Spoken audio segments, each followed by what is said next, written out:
"What is the matter with you?" asked Arobin that evening.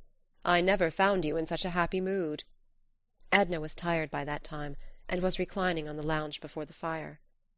"Don't you know the weather prophet has told us we shall see the sun pretty soon?" "Well, that ought to be reason enough," he acquiesced. "You wouldn't give me another if I sat here all night imploring you." He sat close to her on a low tabouret, and as he spoke his fingers lightly touched the hair that fell a little over her forehead. She liked the touch of his fingers through her hair, and closed her eyes sensitively. "One of these days," she said, "I'm going to pull myself together for a while and try to determine what character of a woman I am. For, candidly, I don't know.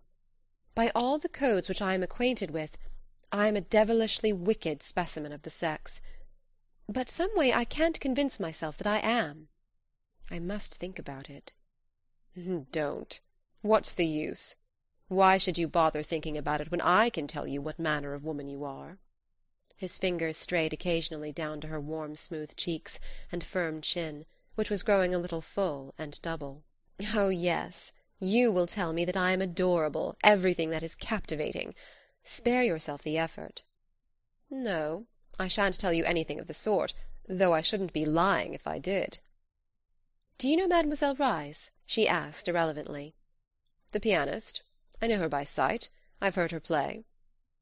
"She says queer things sometimes in a bantering way that you don't notice at the time, and you find yourself thinking about afterward." "For instance?" "Well, for instance, when I left her today, she put her arms around me and felt my shoulder-blades, to see if my wings were strong, she said. The bird that would soar above the level plain of tradition and prejudice must have strong wings. It is a sad spectacle to see the weaklings, bruised, exhausted, fluttering back to earth." "Whither would you soar?" "I'm not thinking of any extraordinary flights. I only half comprehend her." "I've heard she's partially demented," said Arobin.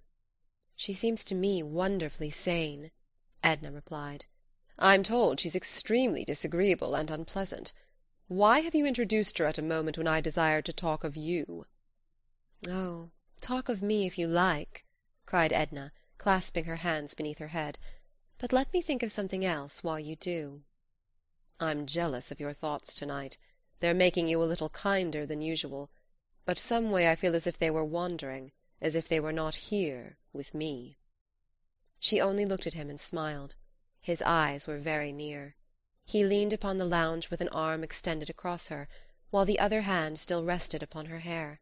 They continued to look silently into each other's eyes. When he leaned forward and kissed her, she clasped his head, holding his lips to hers.